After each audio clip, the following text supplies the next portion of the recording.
Hai, welcome to Artokels. Seperti biasa nih, Bang Artokels hari ini muncul di Weekend Ceria buat nemenin kamu semuanya untuk ngebahas kasus yang hari ini seperti biasa, rada-rada sensual kriminalitas.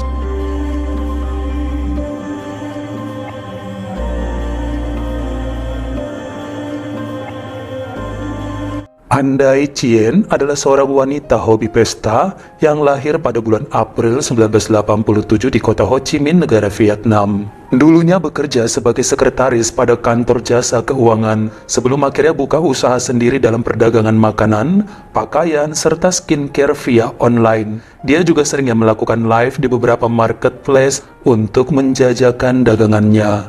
Tipe wanita pejuang yang tidak mengenal lelah, usahanya berjalan lancar dan keuangan pun meningkat tajam seiring perkembangan zaman, di mana perdagangan online merajai hampir di seluruh pelosok dunia. Kemajuan teknologi benar-benar dimanfaatkan semaksimal mungkin, jadi nggak perlu buka store bayar sewa atau nungguin pembeli lewat kayak zaman dulu. Kemapanan ini yang membuat Andai ngerasa nggak perlu untuk mencari pendamping hidup, karena kan uangnya udah banyak. Bahkan rumah peninggalan ayah dan ibunya berhasil direnovasi menjadi jauh lebih mewah dan besar. Dia juga ngebantuin keuangan adik-adiknya di luar kota. Rela hidup single. Kalau lagi muncul hasrat ingin mesra-mesraan, ya gampang, tinggal sewa aja cowok-cowok tampan yang bisa diicip setiap lagi naik. Uang bisa mengatur segalanya, bukan tanpa alasan juga ya dia begitu. Habis dari dulu pacaran dapetnya cowok yang mau kondo banyak maunya. Mending jomblo ngebayar kucing kalau lagi butuh belayan. Sesimpel itu hidup Andai, tapi jangan ditiru ya teman-teman. Mari kita ceki-ceki dulu channel Super Menawan miliknya Mabar Kriminal. Kamu yang ingin nambahin wawasan seputar dunia kejahatan, misteri membagongkan, serta kasus viral bikin penasaran, emang cocoknya ya menjadi salah satu subscriber kanal seru tersebut. Ada 3 video setiap minggunya yang bisa dinikmati melalui video panjang maupun tampilan short. Semua kisahnya sangat mendetail, runut, bikin nagih, serta mendebarkan jiwa raga siapapun penontonnya. Gak usah ragu, gak usah bingung sama channel rekomendasian yang satu ini. Bukan kaleng-kaleng pokoknya. Habis dari sini, yuk langsung dikepoin channel mantapnya Mabar Kriminal.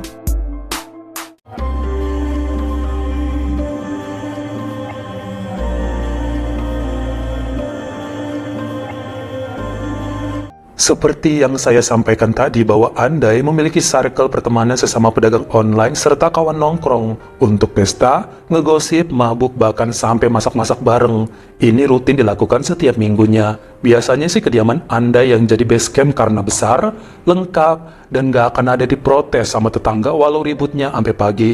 Ini juga rencana yang akan dilakukan dalam rangka ulang tahun ke-32 salah satu sahabat dekatnya yang bernama Lulu Duok. Walaupun ultahnya tanggal 13 September, namun akan dirayakan pada hari Jumat tanggal 15 September 2023, karena di situ pada libur jualan dan off bekerja. Di hari tersebut, sejak siang udah pada ngumpul buat masak, minum, nongkrong dan ngobrolin apa aja. Ada sekitar 10 orangan. Cowok juga ada 2, dan niatnya sebagian besar dari mereka bakal pesta serta mabuk sampai pagi. Ya bakal nginep lah di rumah Andai seperti sebelumnya. Pemotongan kue dan peniupan lilin sudah dilakukan pada jam 3 sore. Setelahnya pada makan-makan, ngobrol, dan berkaraoke. Sampai pada jam 7 malam, salah satu teman lainnya yang bernama Mifile, usia 30 tahun, ngajakin Lulu untuk memesan seorang pria penari dari aplikasi buat nanti malam jam 10-an.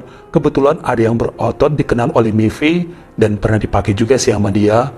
Setelah melihat fotonya, Lulu tertarik dan siap menggelontorkan dana 4 juta dong, atau sekitar 2,5 juta rupiah, tapi bayarnya belakangan.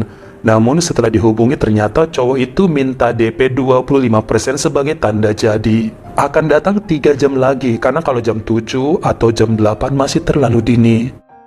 Kenyataannya menjelang jam 11 malam saat beberapa teman udah pulang dan yang tersisa hanya 6 orang, terjadi perdebatan hebat antara Mifi dengan si Lulu karena pria penari yang mereka sewa membatalkan secara sepihak untuk datang ke situ. Lulu kesal karena kata Mifi DP-nya dianggap hangus tanpa alasan yang jelas. Mana bisa begitu? Kan yang ngebatalin cowok itu harusnya balikin uangnya. Selain emang Lulu udah keburu minum cukup banyak alkohol, mengkonsumsi narkoba serta minum tablet penambah gairah, dia sih rencananya mau make si cowok berotot itu habis nari.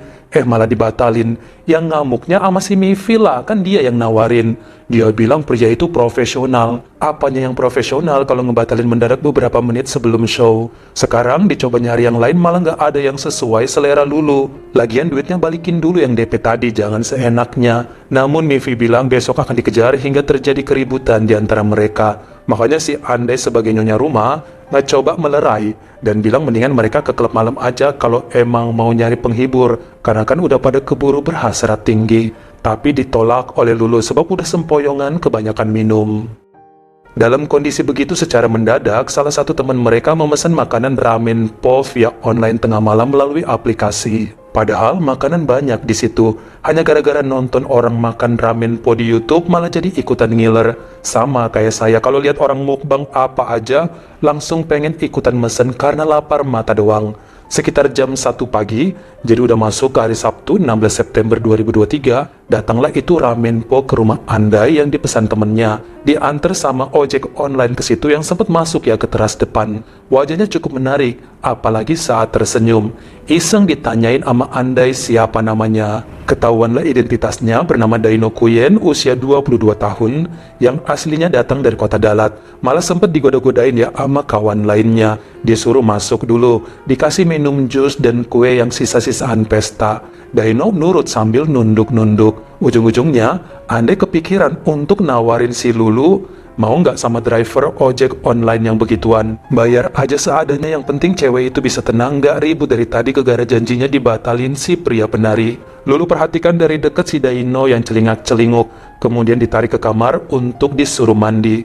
Pemuda itu sempat menolak, tapi dibentak sama Lulu. Entar dibayar 1 juta dong katanya, atau sekitar 600.000 rupiah. Namun driver ojol itu nolak lagi dengan alasan takut, malah diketawain sama mereka. Dikurunglah dalam kamar berdua aja sama Lulu, dipaksa ulang untuk mandi. Daino pun menurut. 1 jam kemudian, 3 teman lainnya pulang hingga menyisakan Andai serta Mivi di ruang tamu. Sampai kemudian, Lulu minta tolong mereka untuk membelikan alat pengaman supaya dipakai oleh Daino. 30 menit setelah itu, keduanya masuk ke kamar mengantarkan pesanan temannya. Namun nampaknya si driver ojol menolak untuk melayani Lulu, kemudian memohon ya pada Andai supaya dilepaskan. Dia mau pulang atau bakal nelpon teman-temannya sesama ojol agar datang ke situ untuk melabrak. Kali ini Andai minta tolong sembari menceritakan kondisi temannya yang sedang berulang tahun dan ingin dilayani. Sebentar aja, duitnya akan dinaikin 2 kali lipat jadi 2 juta dong. Gak bakal lama kok, soalnya Lulu juga udah mabuk. Bakal cepet tepar setelah dipuaskan. Ini pakai pengaman deh untuk berjaga-jaga dan sama-sama bersih. Namun sekali lagi Daino menolak dengan mengatakan dia belum pernah sama sekali melakukan itu. Takut, canggung, serta kebingungan. Apalagi orang tuanya mengajarkan dia untuk menjauhi hal begituan. Kerjakan sesuatu yang benar dan jangan melanggar ajaran agama Buddha. Sampai dengan mendadak gubrak, kepala bagian belakang Daino dipukul dengan keras oleh Lulu menggunakan tumbler besi merek terkenal yang langsung bikin pemuda tersebut tersungkur di lantai dan tidak bergerak. Lulu sempat mengoceh, kebanyakan bacot. Mivi dan Andai pun langsung membantunya mengangkat driver ojol tersebut ke atas kasur. Karena dipaksa oleh Lulu sebagai bagian dari perayaan ulang tahunnya, akhirnya ketiga perempuan ini dengan beringas mengecup tubuh Daino yang pingsan dari atas kepala sampai ke kuku kaki, memainkan bagian vitalnya dan melakukan hal lain yang tidak senonoh. Semuanya sambil direkam oleh Lulu dengan handphone yang berasa bahwa perbuatan mereka bertiga membuat hasratnya tersalurkan, khususnya saat melihat keimutan Daino yang masih berondong. Sampai 15 menit kemudian, Andai sadar bahwa ada noda-noda merah di spray yang bikin penasaran itu bekas apa. Dicek sama mereka secara berbarengan mengira salah satu temannya sedang datang bulan. Namun gak ada. Mivi pun refleks ya memeriksa ke bagian belakang kepala driver ojol dan ternyata benar.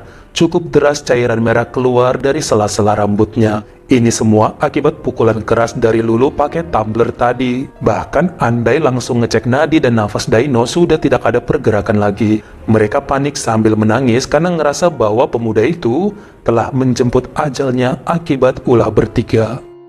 Andai menyalakan mobilnya dan menyuruh 2 teman lainnya untuk mengangkat tubuh Daino masuk ke kendaraan, akan dibawa ke rumah sakit. Mivi ikutan naik ke mobil, namun Lulu menolak untuk ikut. Selain kepalanya pusing karena mabuk, dia takut kalau ditangkap oleh polisi. merengek seperti bayi untuk tidak ikut dibawa oleh mereka. Andai pun meninggalkannya di rumah dan segera membawa driver ojol tersebut ke rumah sakit Suyen untuk mendapat pertolongan secepatnya. Namun ternyata medis menyatakan bahwa pemuda itu sudah tidak lagi bernyawa sebelum tiba di sana.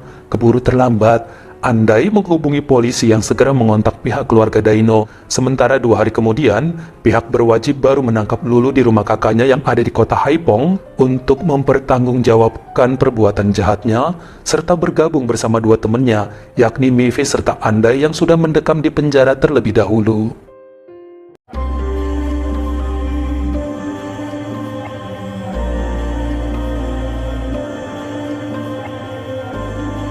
Baik Andai serta Mivi mengakui perbuatan mereka sudah sangat kelewat batas dengan memaksa Daino untuk melayani Lulu yang saat itu sedang berulang tahun. Sebenarnya waktu driver ojol tersebut curhat bahwa dia nggak mau melayani temannya walau sudah keburu mandi, Andai udah hampir melepaskan pemuda itu. Dia nggak nyangka bahwa si Lulu menyerang mendadak dengan tumbler besi sekuat tenaga sampai menghilangkan nyawa Daino Kuyen. Malah sempat menggagahi lagi padahal orangnya udah sekarat. Andai mengatakan bahwa dia dan Mivi bukanlah orang yang kejam dan tegaan. Buktinya saat tahu ada noda merah dari kepala Daino langsung cekatan ngebawa dia ke rumah sakit. Cuma ya itu tadi ada alkohol yang ikut campur dalam pesta, makanya rada-rada oyeng otak mereka. Apalagi si Lulu orangnya gampang ngambekan. Kalau nggak dituruti semua kemauannya, bisa-bisa sampai berbulan-bulan disindir terus. Pusinglah pokoknya mikirin kelakuan mereka kalau udah pesta dan juga udah menggunakan obat terlarang. Pasti ada aja kerusuhan yang terjadi. Namun bisa dipastikan ini adalah yang paling parah. Kita sedikit mengenal Daino Kuyen yang lahir pada tahun 2001 di kota Dalat dan sudah merantau ke Ho Chi Minh sejak Oktober 2021 setelah pandemi. Dia nggak lulus SMA, makanya awal kedatangannya ke kota itu, kerjanya itu ganti-ganti. Pernah sebagai asisten kuli bangunan, asisten tukang pasang AC, kurir paket, dan terakhir menjadi driver ojol. Kenyataannya memasuki bulan kelima jadi tukang ojek makanan, dirinya harus menerima orderan pesta para wanita single yang memaksa untuk meladeni nafsunya hingga membuat nyawa melayang.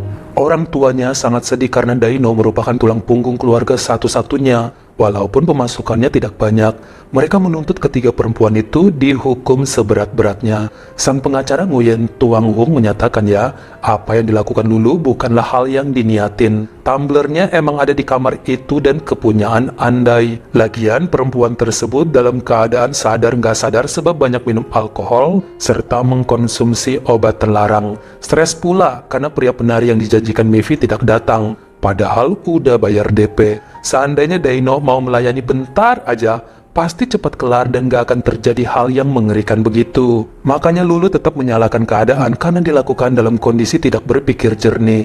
Lagi gak waras kebanyakan ngobat. Harusnya dihukum ringan, kata dia. Enak aja lu ya. Sampai pada hasil keputusannya per hari Senin tanggal 12 Februari 2024, Hakim di Pengadilan Tinggi Wilayah Ho Chi Minh menyatakan bahwa 3 wanita tersebut bersalah atas konspirasi kejahatan hingga menghabisi nyawa Daino Kuyen si abang ojol. Andai Chien usia 37 dan Mivi Le usia 31 pun terkena tuntutan tingkat 2 karena menggagahi dan menculik driver ojol yang disebutkan serta penggunaan zat yang terlarang. Kedua perempuan ini menerima hukuman masing-masing 8 bulan kurungan. Sementara untuk Lulu Duok tentu aja vonisnya jauh lebih berat, sebab selain dakwaan yang sama dengan kedua temannya, ada tambahan lagi dengan penyerangan secara barbar hingga merenggut nyawa Daino Kuyen. Wanita tersebut pun menerima hukuman 25 tahun kurungan dan boleh bebas nih dengan jaminan setelah menjalani sedikitnya 16 tahun kurungan. Lulu dan pengacaranya sempat melakukan banding terkhusus setelah tahu bahwa 2 rekannya cuma sebentar dihukum, padahal harusnya sama beratnya. Namun bandingnya ditolak karena di penghujung nyawa si driver ojol pun nggak ada perasaan Lulu untuk ikut mengantar ke rumah sakit, malah kabur keluar kota. Kan gila. Bagaimana menurut kamu? Apakah seharusnya Andai serta Mivi juga terkena hukuman yang sama berat? Padahal dari awal kan emang Andai yang menawarkan ojol itu kepada Lulu. Bahkan Mivi gagal mendatangkan abang-abang berotot untuk kepuasan Lulu. Kalian komen di bawah. Kalau kamu suka sama video ini, jangan lupa klik like serta tombol share-nya. Buat yang baru pertama kali mampir, atau udah sering mampir nih tapi belum berlangganan, jangan lupa klik dulu tombol subscribe dan juga dinyalain notifikasinya, supaya lain kali kalau misalnya saya upload video baru, kamu jadi orang pertama yang tahu. Follow juga Instagram saya jika berkenan di @artokals_s-nya 2. Dan jangan lupa untuk nontonin semua video saya yang lainnya. Ingat ya, tetap jaga jari dan juga lidah kita supaya nggak nyakitin hati orang lain. Terima kasih.